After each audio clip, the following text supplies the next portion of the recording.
2026 সালটা খুব একটা ভালো কাটছে না অস্ট্রেলিয়া ক্রিকেট দলের। সব ফরম্যাট মিলিয়ে 8 ম্যাচ খেলে 5টিতেই হেরেছে তারা। তবে ফ্র্যাঞ্চাইজি প্রতিযোগিতায় ব্যক্তিগত পারফরম্যান্সে উজ্জ্বল অজি ক্রিকেটাররা। প্লেয়ারদের ফর্ম যখন স্বস্তি দিচ্ছিল টিম ম্যানেজমেন্টকে, ঠিক তখনই ইনজুরির হানা। ইন্ডিয়ান প্রিমিয়ার লিগে লখনৌ সুপার জায়ান্টসের হয়ে ব্যাট হাতে 563 রান করা মিচেল মার্শ এবার ছিটকে গেলেন গোড়ালির চোটে। 30 মে থেকে পাকিস্তানের বিপক্ষে শুরু হতে যাওয়া 3 ম্যাচের ওয়ানডে সিরিজে অজিদের নেতৃত্ব দেওয়ার কথা ছিল তার, কিন্তু চোটের কারণে পাকিস্তানে না গিয়ে পুনর্বাসনের জন্য তিনি চলে গেছেন পার্থে।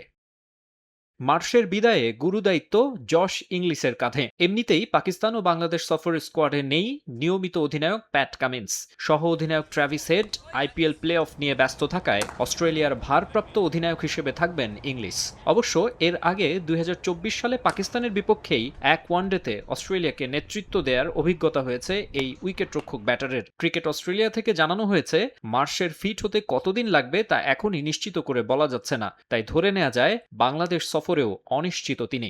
লাইভ বয় কিনে কল দাও টোল ফ্রি নম্বরে আর এক নিঃশ্বাসে গোল বলে জিতে নাও ফিফা বিশ্বকাপ 2026 এর এক্সক্লুসিভ পুরস্কার।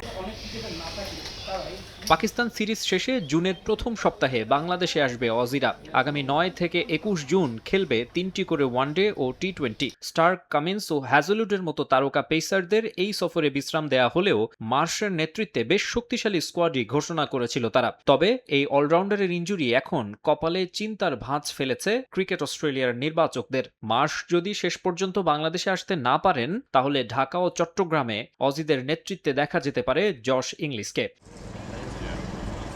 একের পর এক সিনিয়র ক্রিকেটারের অনুপস্থিতি আর নেতৃত্বে ঘন ঘন পরিবর্তন, সব মিলিয়ে পাকিস্তান ও বাংলাদেশ সফরের আগে চ্যালেঞ্জের মুখে ওয়ানডের বিশ্ব চ্যাম্পিয়নরা। আর এ নিয়ে মিশ্র অনুভূতি বাংলাদেশের ড্রেসিং রুমে। হোমে স্লো পিচের সংস্কৃতি থেকে বেরিয়ে বানানো হচ্ছে স্পোর্টিং উইকেট, আর সেখানে পারফর্মও করছে। তাই পূর্ণ শক্তির অস্ট্রেলিয়ার বিপক্ষে খেলতে পারলে নিজেদের শক্তিমত্তা ও দুর্বলতার জায়গাগুলো আরও ভালোভাবে যাচাই করার সুযোগ পেত টাইগাররা। মাকসুম আলম খান, সময় সংবাদ।